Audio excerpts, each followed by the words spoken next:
PT Aviasi Pariwisata Indonesia atau InJourney sebagai holding BUMN pariwisata dan pendukung menjalin komunikasi membuat perencanaan yang lebih matang untuk menyelenggarakan MotoGP 2023. InJourney berkolaborasi dengan Kementerian BUMN, Kemenparekraf, pemerintah daerah, masyarakat, dan juga para stakeholders untuk menyusun persiapan yang lebih baik.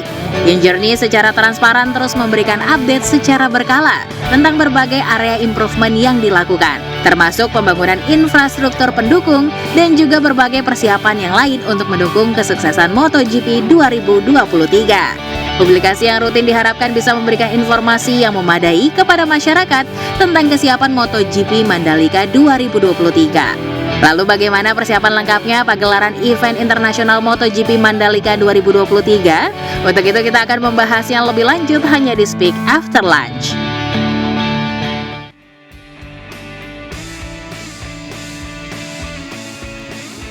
Halo pemirsa, berjumpa lagi bersama dengan saya Kiki Cahya dalam Speak After Lunch. Saat ini sudah hadir secara daring pemirsa Komisaris Utama InJourney Bapak Triawan Munaf untuk membahas topik kita pada hari ini, yaitu persiapan event internasional MotoGP Mandalika 2023. Halo Bapak Triawan, apa kabar siang hari ini? Alhamdulillah sehat Mbak Kiki dan juga pemirsa iNews, semoga semuanya sehat.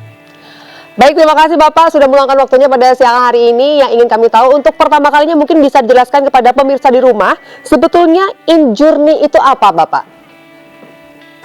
Ya, mungkin banyak yang belum tahu InJourney itu apa. Saya jelaskan sedikit. Jadi di BUMN itu, Kementerian BUMN membawahi berbagai perusahaan milik negara, ya, badan usaha milik negara dalam berbagai sektor. Nah, kebetulan sektor yang ada dibentuk menjadi sebuah holding saat ini adalah salah satunya pariwisata dan aviasi, yaitu perusahaan-perusahaan yang menaungi atau yang berbisnis di bidang pariwisata dan terkait juga aviasi. InJourney adalah holding company-nya. Di bawah kami itu ada beberapa subsidiaries atau anak perusahaan tadi yang terkait dengan aviasi dan pariwisata, yaitu Angkasa Pura I, Angkasa Pura II, lalu Taman Wisata Candi Borobudur, juga Taman Mini Indonesia Indah, lalu ITDC yang membawahi BNDCC, dan juga Mandalika, kawasan ekonomi khusus Mandalika, lalu ada juga IHC yang diantaranya sekarang memiliki proyek Bali International Hospital di kawasan ekonomi kesehatan atau kawasan ekonomi khusus kesehatan di Sanur. Ya, itu diantaranya, dan juga Sarinah. Mungkin Anda sangat familiar, di Jakarta ada Sarinah yang ramai sekali dikunjungi oleh orang-orang di seluruh Indonesia. Itulah InJourney, dan kami adalah tugasnya untuk mengkoordinasi, mensinergikan potensi-potensi wisata yang ada di bawah kami, tentunya bekerja sama dengan semua pihak, dengan Kementerian Pariwisata utamanya, untuk bisa mensinergikan dan memaksimalkan potensi dari pariwisata, memaksimalkan kunjungan wisatawan dari luar negeri maupun dalam negeri di kawasan-kawasan yang tadi kami sebut. Itu kurang lebihnya. Baik, berarti sebetulnya cakupan InJourney ini luas sekali ya Pak Triawan ya? Ya, sangat luas. Hanya beberapa lah yang mungkin tidak termasuk di kami, tapi semua kita kolaborasi. Artinya kita nggak bisa hanya menangani apa yang kita miliki aset itu, tapi seperti Danau Toba ya, itu juga merupakan daerah wisata yang sering kami ditugaskan untuk melakukan kegiatan yang bersifat internasional di Danau Toba, karena Danau Toba adalah kawasan yang sangat besar dan sangat berpotensi untuk dikembangkan sebagai tujuan wisata dunia. Baik, itu baru satu ya Pak ya tentang Danau Toba. Tapi kalau misalkan InJourney ini melihat pariwisata Indonesia keseluruhan seperti apa? Karena sekarang ini sudah mulai bangkit kembali setelah kita berhasil melewati pandemi COVID-19 kemarin. Ya, pariwisata Indonesia sebetulnya sangat potensial ya untuk dikembangkan. Kita pernah mendatangkan 15 juta lebih turis sebelum pandemi. Bahkan hanya dibawahi oleh Vietnam kalau nggak salah ya, yang lain di bawah kita. Tapi sekarang setelah pandemi tentunya kita harus berjuang kembali memperebutkan kue wisatawan dunia untuk datang ke Indonesia. Tugas kami tentunya adalah dari hulu ke hilir, artinya begitu orang diangkut oleh Garuda datang ke Indonesia atau maskapai lain, terutama Garuda, datang ke bandara, kemudian mengunjungi destinasi wisata itu kalau bisa dalam satu kaitan yang tematik, ya, sehingga kita bisa memberikan pelayanan yang terpadu, yang mudah diingat, mudah dicerna oleh wisatawan, dan juga tentunya bisa mendatangkan wisatawan lebih banyak lagi. Nah, saat ini kita banyak ditugaskan juga oleh pemerintah untuk melakukan kerjasama, misalnya saja di Labuan Bajo, banyak sekali penugasan kalau ada event-event besar kenegaraan, kami juga ikut dilibatkan, sehingga keberadaan kami harusnya sih menjadi tolak ukur dari pengelolaan pariwisata di Indonesia yang berkelanjutan. Baik, kalau kami lihat di wallpaper Bapak itu kan di bagian belakang adalah tentang MotoGP ya Bapak ya. Nah, ini yang ingin kami tahu juga kesiapan MotoGP sejauh ini, Mandalika sejauh ini seperti apa Pak? Karena kan sekarang sudah H-1, apakah sudah bisa dikatakan 100% atau masih ada yang perlu diperbaiki? Ya, sedikit-sedikit masih ada, tapi kurang lebih sudah mendekati 100% ya. Kami melakukan banyak sekali perbaikan dan persiapan yang sangat matang. Kerja keras persiapan ini dilakukan mulai dari perbaikan lintasan trek, karena itu setiap saat harus diperbaiki agar selalu optimal. Lalu kesiapan para marshal, ya, di mana sebagian besar marshal atau petugas yang memonitor menjaga di titik-titik di sekitar lintasan itu sekarang lebih banyak dilakukan oleh para penduduk lokal yang kami didik, dan sedikit yang masih dari luar penduduk lokal. Lalu medical center, misalnya fasilitas di paddock, grandstand, sampai inner circuitnya juga kita persiapkan dengan lebih baik. Pengecatan ulang curb, ya, dan run off circuit juga kami lakukan.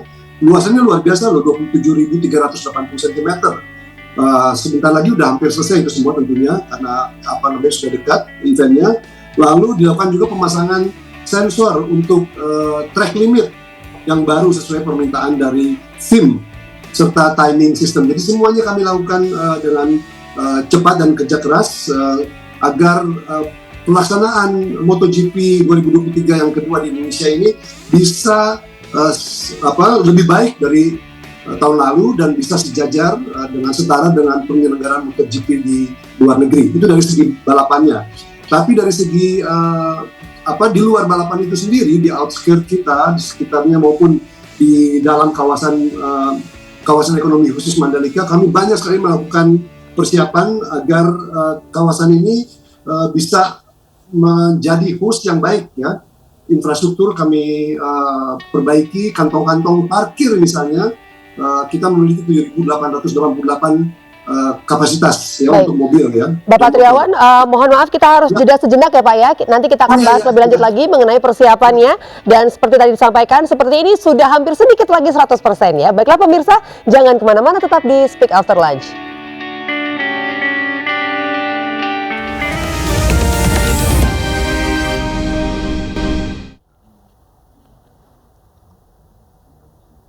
Kembali lagi bersama dengan saya Kiki Cahya di Speak After Lunch, dan kita masih membahas mengenai tema kita pada hari ini, yaitu persiapan event internasional MotoGP Mandalika 2023, dan kita masih bersama dengan Bapak Triawan Munaf selaku Komisaris Utama Injourney. Bapak Triawan, tadi kita sudah membahas sedikit ya mengenai persiapan di dalam race ya. Lalu untuk dapat dilanjutkan kembali Bapak mengenai persiapan di luar race-nya seperti apa? Ya, tadi kita sudah bicara masalah di dalam race. Di luar lintasan, di luar sirkuit itu sendiri, kami lakukan banyak sekali event nanti, sehingga para pengunjung yang ada di Mandalika akan tidak terkonsentrasi untuk menonton saja, tapi bisa menikmati berbagai hal. Ya, kita membagi tempat side event itu terdiri dari 4 zona, ya. Jadi selain balapan, ada 4 zona yang menyajikan berbagai pelayanan, ya. Salah satunya zona Merdeka, di mana akan diisi di panggung hiburan oleh sejumlah tanah air, musisi tanah air dan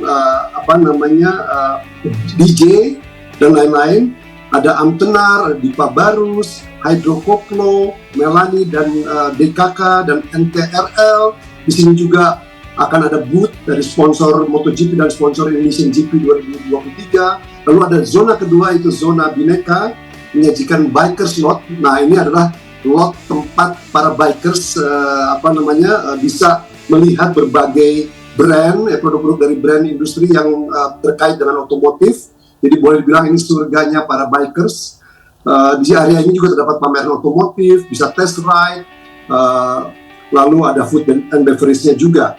Lalu ada zona tropika diisi oleh UMKM, utamanya UMKM dari Nusa Tenggara Barat, jadi dari lokal, dengan berbagai pilihan kuliner, ringan maupun berat. Lalu ada zona pusaka diisi oleh UMKM yang menyajikan kuliner ringan. Di hampir semua zona ini tersedia juga booth penjualan official merchandise. Nah, ini biasanya yang diburu oleh para penggemar otomotif adalah official merchandise Indonesian GP 2023 dan official merchandise dari pembalapnya itu sendiri. Jadi seluruh penonton akan memiliki tiket mulai dari festival sampai general admission sampai kategori berikutnya, dapat mengakses semua side event yang diselenggarakan oleh panitia di Indonesian GP tanpa perlu membeli tiket tambahan. Gitu diantaranya. Baik, dari 4 zona yang tadi Bapak sebutkan, ini pasti diprediksi crowd-nya wisatawan akan membludak. Nah, yang ingin kami tahu bagaimana peran InJourney dalam memastikan keselamatan dan juga kenyamanan pengunjung selama berada di sana, Bapak? Iya, tentunya itu yang sangat kami perhatikan ya. Keselamatan, safety dan juga kemudahan yang dialami nanti oleh para pengunjung. Kita kerjasama tentu dengan pemerintah Kabupaten Lombok Tengah dan juga semua pihak yang ada yang terlibat di Mandalika ini, tentunya dengan pihak kepolisian dan TNI diantaranya. Tapi kami juga harus sebut bahwa semua pihak yang terlibat diantaranya adalah PT Pengembangan Pariwisata Indonesia (ITBC), lalu ada PT Mandalika Grand Prix Association (MGPA), lalu Diandra dan Enco sebagai IO, dan juga tentunya yang paling penting adalah Ikatan Motor Indonesia atau IMI ya. Nah, kita terus dari awal sampai nanti selesai terus menjalin komunikasi dan kerjasama, mematangkan pelaksanaan agar MotoGP ini bisa sukses bukan hanya dari pelaksanaannya tapi juga keselamatan, kesehatan dan juga kenyamanan para pengunjung dan juga para penduduk di sekitarnya. Jadi ini bukan hanya untuk para pengunjung dari luar Lombok, tapi juga bisa dinikmati oleh para warga masyarakat dari Kabupaten Lombok Tengah itu sendiri. Kita mendapat tentunya dukungan dari Pemkab Lombok Tengah ya, di mana mereka bahkan sampai membentuk satuan tugas pengaduan akomodasi dan transportasi. Karena yang lalu kita alami yang pertama ada ketidaksempurnaan dalam hal ini, sekarang ada satuan tugas sehingga misalnya para pengunjung yang sudah booking hotelnya, tentunya harga hotel tentunya akan ada kenaikan dimanapun event spesial di dunia dinikmati oleh akomodasi hotel dengan kenaikan ya, surcharge. Tapi kalau bisa yang terkontrol dan juga ada kepastian yang penting, jangan sampai mereka datang ke sana tiba-tiba bookingannya dianggap tidak ada. Nah, seperti itu yang kita hindari sehingga dibentuklah Satgas oleh Pemkab Lombok Tengah. Ini sangat baik sekali. Kami sangat menghargai bantuan dan kerjasamanya. Baik, nanti kita masih akan berbincang juga Bapak Triawan mengenai apakah ada informasi atau mungkin panduan yang disediakan oleh InJourney kepada wisatawan mengenai tata cara menghadiri MotoGP Mandalika ya Bapak ya. Baiklah pemirsa, jangan kemana-mana, tetap di Speak After Lunch.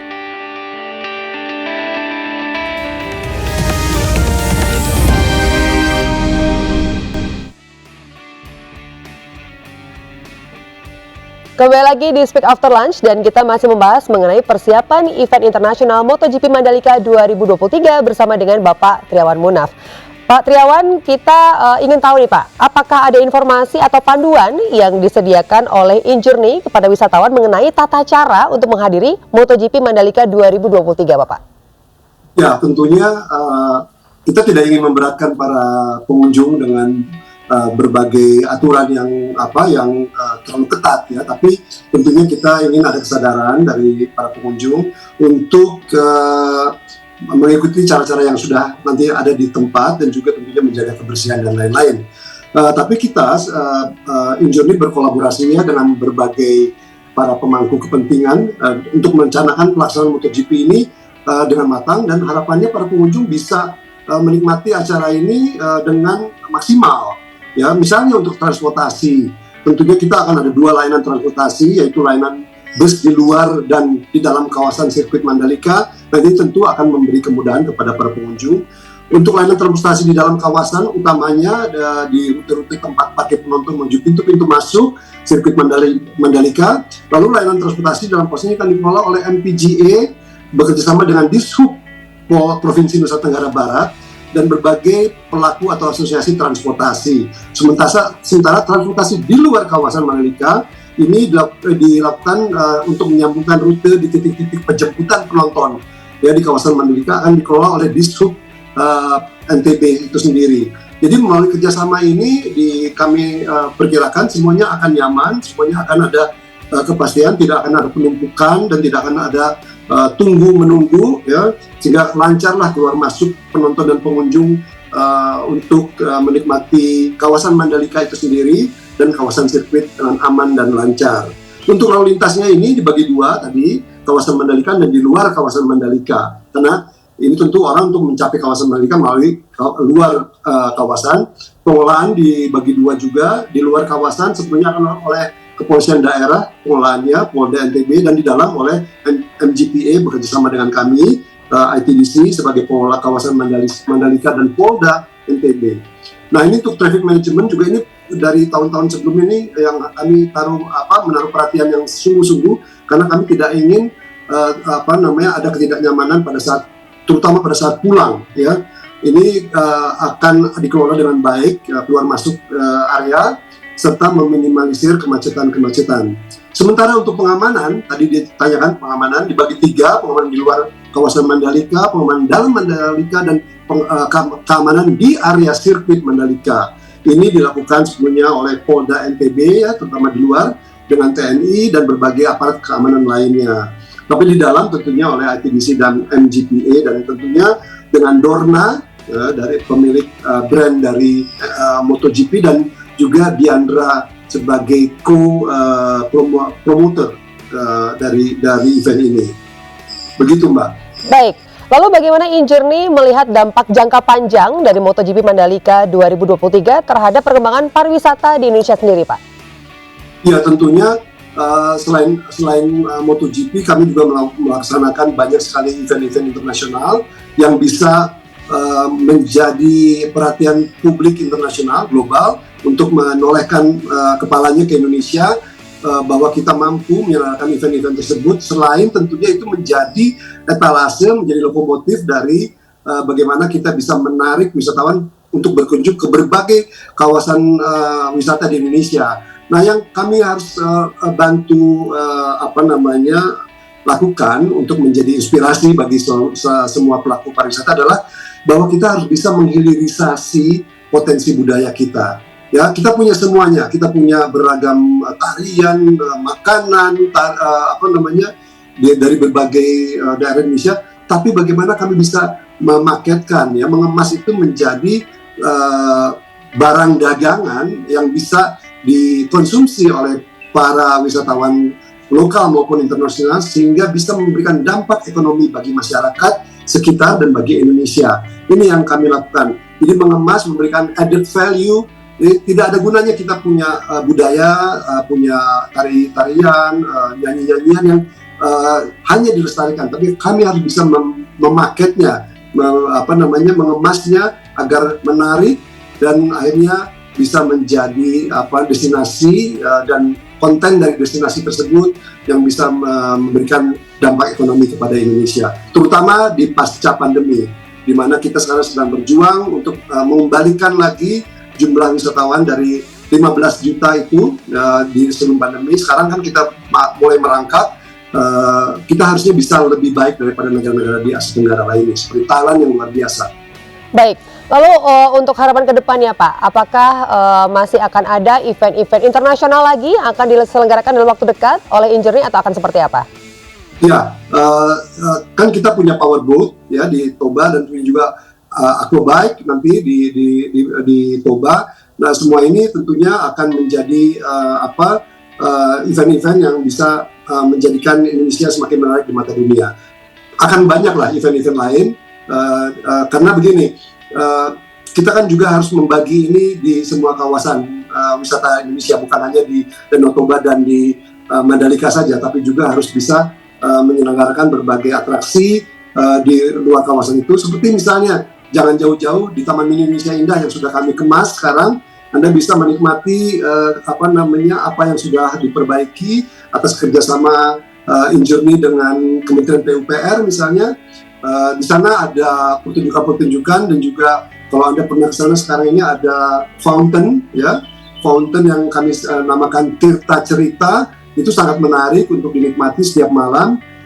Nah, tempat-tempat ini termasuk juga pengemasan pengembangan dari kawasan Borobudur yang harus menjadi arena wisata yang bukan saja wisatawan biasa tapi juga religi. Dan ini terus Injourney lakukan perbaikan dan juga melibatkan para pelaku pariwisata lokal. Baik, Bapak Triawan, terima kasih untuk waktunya pada siang hari ini dan juga sukses untuk event yang akan berlangsung pada tanggal 13 sampai dengan 15 Oktober 2023 dan ditunggu kembali untuk terobosan-terobosan berikutnya Bapak ya. Baik pemirsa, usai sudah perjumpaan kita, akhirnya saya Kiki Cahya pamit, terima kasih dan sampai jumpa.